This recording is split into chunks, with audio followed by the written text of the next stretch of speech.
Ini acaranya memamah dia ya.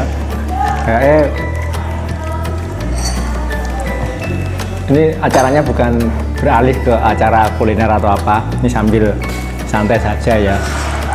Sambil kepikiran banyak pertanyaan-pertanyaan yang masuk. Ya. Bentar. Ya, ini sambil nyemil seblak Korea. Ngomong-ngomong soal kodam pendamping ya, banyak yang masih beranggapan tabu bahwa masang kodam itu seperti hal yang masih dianggap musyrik atau hal-hal yang masih dianggap menakutkan.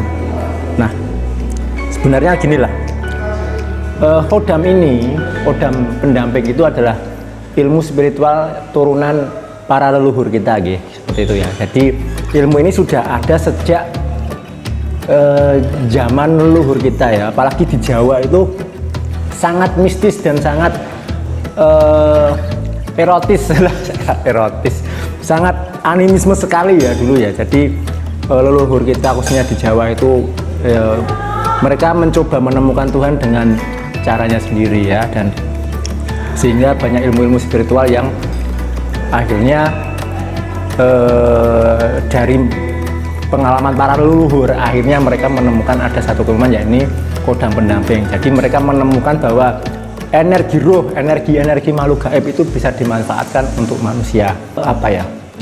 Tudingan bahwa kodam itu musyrik itu sebenarnya sama kok dengan tudingan hal-hal lainnya yang memusyrikkan. Pada dasarnya gini loh, musyrik itu kan identik dengan kita menyembah selain Tuhan ya, isinya seperti itu ya. Dan ada orang yang takut menggunakan kodam pendamping, takutnya itu nanti dia masuk kategori musyrik. Nah, yang jelas yang saya tekankan di sini adalah saya Kang Eko tetap memohon kepada Gusti Allah untuk dimudahkan hajat-hajat saya ataupun dimudahkan di jalan kehidupan saya ini ya. Saya memohon pada Tuhan seperti itu ya.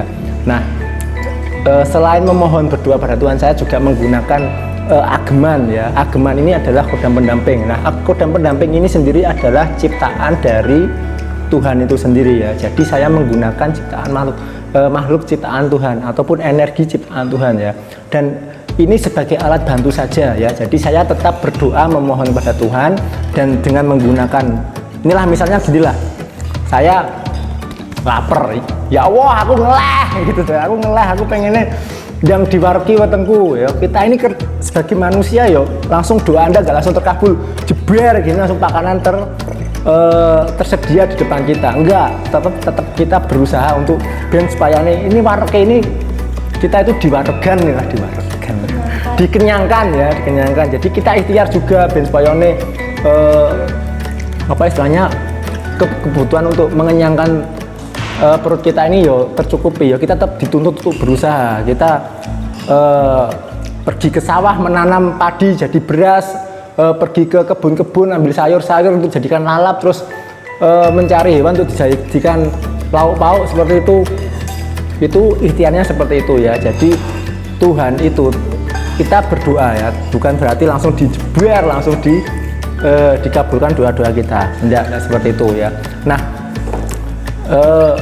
saya tetap berdoa pada Tuhan, dan salah satunya ya, saya masih menuntut diri saya untuk berikhtiar, dan salah satu ikhtiarnya yaitu yang saya ada dua ya, ikhtiar lahir dan ikhtiar batin. Dan kodam pendamping itu saya gunakan sebagai ikhtiar batin saya ya. Saya gunakan itu, kodam itu adalah alat ya, alat agar Gusti Allah atau Tuhan itu memudahkan hajat-hajat saya seperti itu ya. Dan kalau jenengan masih bingung, tulis di komen saja lah. Ini saja saya sudah mau mencoba seblak Korea. Oke, itu saja ya pemahaman saya mengenai apakah kodam musyrik atau enggak, itu saya kembalikan pada panjenengan. Jadi kalau jenengan ada kekhawatiran dengan apakah kodam itu membuat Anda musyrik, itu semua kembali kepada cara Anda menggunakan kodam. Nah, saya rasa itu dulu, dan monggo lanjut memamah dia.